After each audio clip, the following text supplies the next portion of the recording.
C'est un budget pour préparer la campagne des élections de Victorin Lurel, parce que c'est un budget calculateur. Il essaie de corriger les failles et les manquements d'une politique régionale qui n'a pas été là où il fallait pour traiter les problèmes qui concernent les Guadeloupéens, à savoir le problème de l'eau, le problème de la sécurité, le problème des énergies renouvelables. Et il est aux abois. Quand on voit la manière avec laquelle il s'est adressé au maire de Capesterre en ne lui donnant pas la possibilité de répondre, Victorin Lurel est bien seul aujourd'hui. Il est en campagne électorale et ce budget est là pour lui permettre de mener sa campagne. C'est particulièrement scandaleux et je trouve qu'à ce titre, nous aurions pu, pendant les mois à venir, continuer à travailler. C'est la raison pour laquelle moi je ne voterai pas un budget qui est au service d'un homme. On voit revenir les mêmes méthodes, c'est-à-dire les fameux 100 € qu'on donne aux 4500 familles défavorisées. Certes, il faut prendre en compte la question de la précarité. Peut-être qu'il aurait fallu utiliser cette enveloppe pour venir en appui d'une action que mène le Conseil général. Est-ce que vous pensez que c'est 100 € qui vont régler le problème des familles qui souffrent d'un problème de pouvoir d'achat?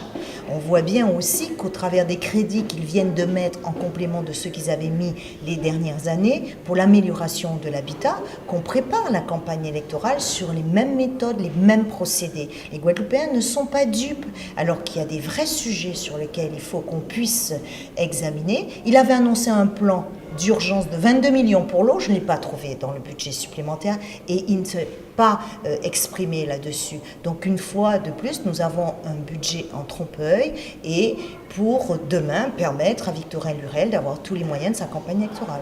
Oh, c'est un budget d'ajustement, un budget également de report. C'est un budget d'à peu près 70 millions, 69,5 je crois, mais qui permet de parfaire le budget principal, le budget primitif, et qui met 53 millions. Peut arrondir à 54 millions, qui nous de faire le barrage de Moreau. Alors je sais que certains disent que ça prenne du temps, mais il faut voir les riverains, il faut respecter toutes les procédures, toutes les enquêtes. C'était 5 millions, c'est 31 millions cette affaire-là. Ça nous permet de commencer le très haut débit en Guadeloupe. C'est 155 millions, il faut bien commencer. On a mis, je crois, un crédit, une autorisation de programme, avec bien entendu un crédit pour amorcer la chose, un crédit de paiement. Donc on va pouvoir câbler et fibrer, si j'ose dire, tout le territoire de la Guadeloupe d'ici à 2022. Mais on commencera très bientôt, je crois pouvoir le dire, en 2015. C'est essentiel pour l'avenir du pays. Et puis on a réaffirmé ce que nous faisons depuis longtemps, la solidarité avec les élèves, avec les étudiants, avec les libraires, avec celles et ceux qui perdent un membre de leur famille. On va tenter avec les mutuelles et avec les pompes funèbres de voir si on peut faire baisser les prix. La région peut mettre une petite quote-part. C'est pas simple, je l'avoue, mais pourquoi pas. Bref, c'est un bon budget qui a été voté à l'unanimité, moins, je crois, 2 ou 3 abstentions, 4 abstentions, voilà. Merci, donc j'en suis satisfait. Et puis, nous avions d'autres communications et vous avez vu que c'était animé. Dire que, bon, c'est pas ma compétence. Je n'y vais pas alors que la Guadeloupe souffre, que les Guadeloupéens souffrent en matière de santé. Être indifférent à une demande qui a été faite, une pétition qui circule et des gens qui ne peuvent pas être soignés comme il le faudrait. D'autant plus que je n'ai pas de contentieux avec mes amis de la Martinique. À l'époque du gros cyclotron à 1200 doses, oui, peut-être il y aurait eu un problème de domiciliation, disons ça comme ça. Aujourd'hui, c'est le petit cyclotron de 40 doses qui permet de faire du traitement, donc de la thérapeutique, qui permet de faire de l'enseignement et de la recherche.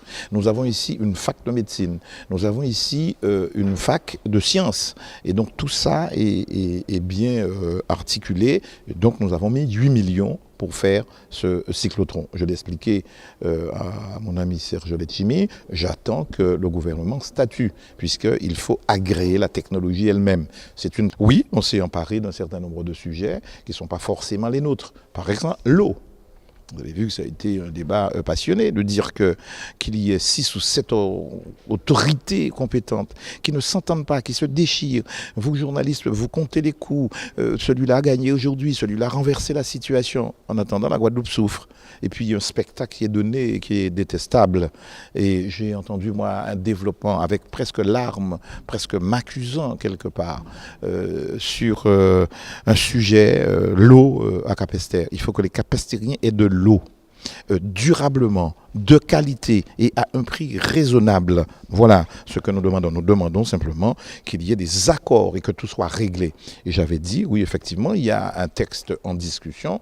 Eh bien, la région dont ce n'est pas la compétence, eh bien, pour le moment, puisque si la réforme territoriale va à son terme, ce que je crois, la région va hériter de tout cela. Donc, par anticipation, de demander à nos collègues élus de faire un geste rapide, de réparer et de faire venir l'eau dans les robinets à un prix raisonnable.